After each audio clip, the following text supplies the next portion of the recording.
Hello everyone, good afternoon. Today we want to explain about the project from Discourse Analyze, and we choose the title is Ministry Technology Platforms Speed Up the Digitalization of Education. And first of all, let us introduce ourselves. Okay, hello. My name is Poni Cinderella and this is my partner. I'm Okta Hilaria Gracia Bella.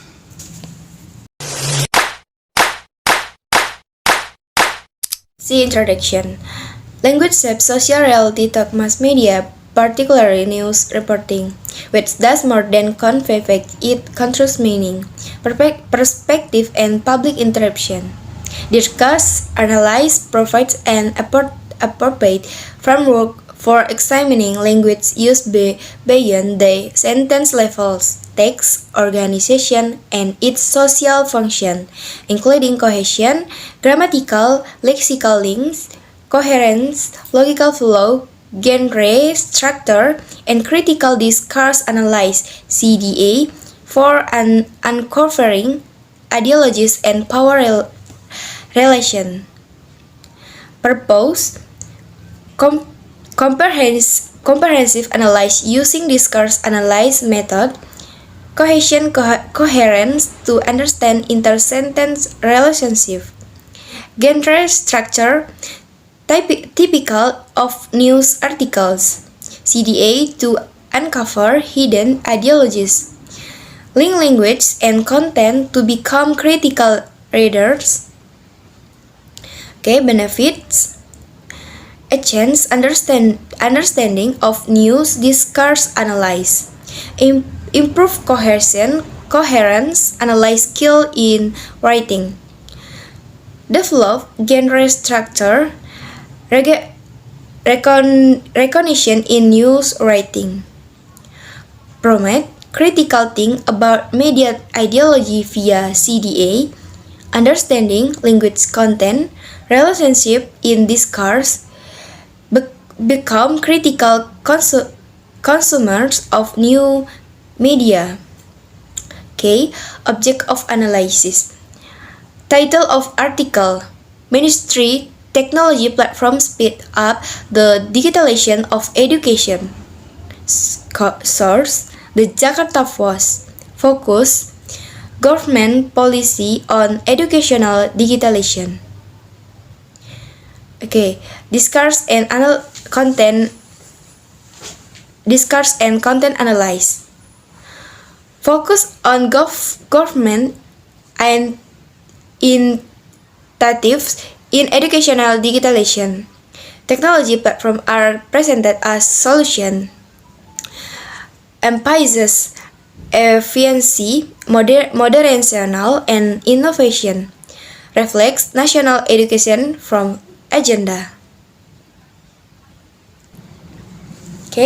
Discourse and content ways. The news article features the government effort to hasten the digitalization of education by shifting to technology platforms. The learning discourse is that digital transformation is among the necessary means to enhance the quality, effectiveness, and accessibility of educational in Indonesia. The Ministry of Education is located as the leading actor that spearhead and manage this transformation.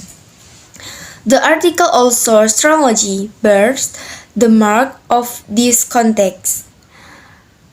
It was written in response to the fast-changing face of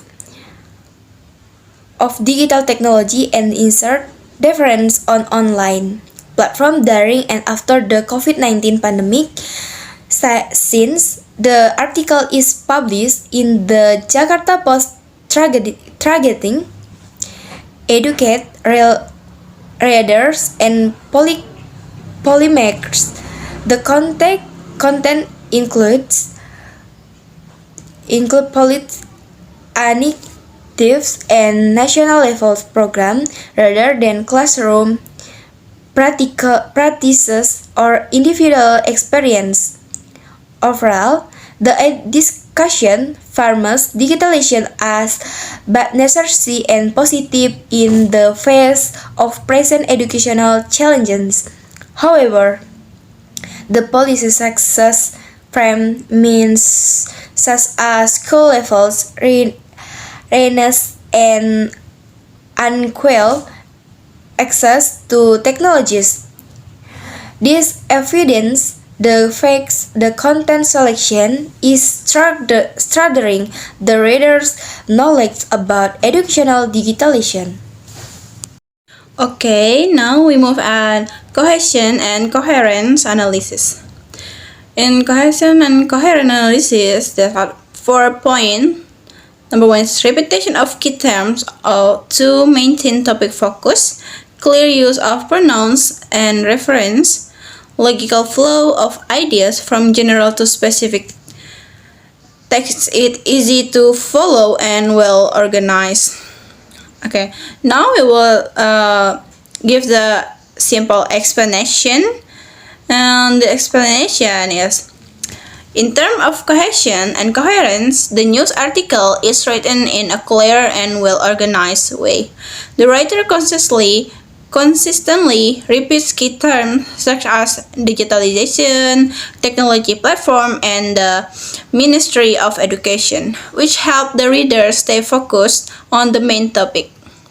The use of pronouns and connectors also makes the text easy to follow because each sentence is logically connected to the next one.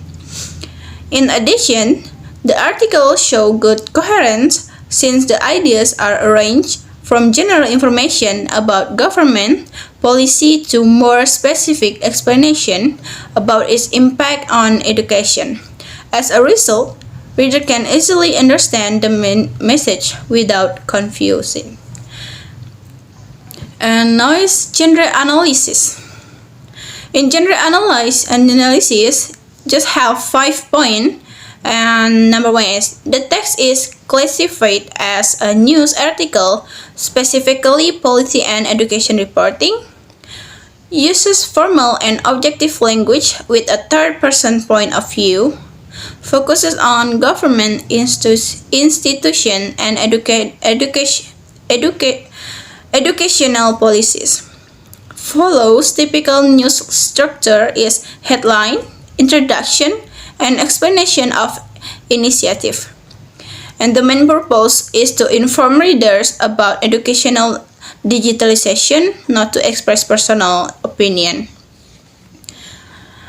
From the genre perspective, the text belongs to a news article, especially in the area of education and policy reporting. This can be seen from the formal language, objective tone, and the use of third-person point of view. And the article focuses on institution and government action rather than personal experiences or opinions. It also follows a typical news structure, starting with a headline and introduction, followed by detailed explanation of the policy. The main purpose of this genre is to inform readers about current development in educational digitalization, not to pursue them directly. Okay, now let's see the critical discourse analysis. The article presents a positive image of the government, especially the Ministry of Education.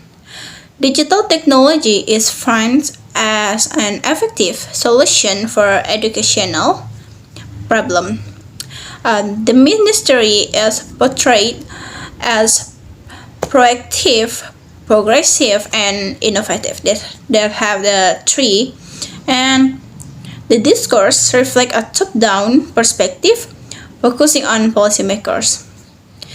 And we have the challenges and inequalities such as access and infrastructure are not deeply discussed. In the critical discourse analysis or CDA, it is when analyzed using critical discourse analysis, the article presents the government, particularly the Ministry of Education, in very positive way. The language used highlight progress, innovation, and commitment, which creates the impression that digitalization is an effective solution for educational problems. However, the article mainly reflects a top-down perspective because it emphasizes policy discussion while giving little space to the voices of teachers, students, or communities that like treat as possible challenge such as access, unique access to technology and infrastructure are also not discussed in depth. This shows how power ideology influence the way news is presented to the public. Okay, that's all presentation, and now I will read the conclusion. And the conclusion is the news article discusses the Ministry of Education Technology platform as a key effort to accelerate the digitalization of education in Indonesia.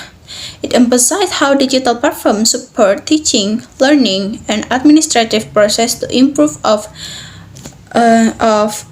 efficiency and quality in education. The article presents the government as proactive and innovative in responding to post-pandemic educational challenge. However, it gives limited attention to practical obstacles such as unequal access to technology and infrastructure, which may affect the implementation of digital education policies.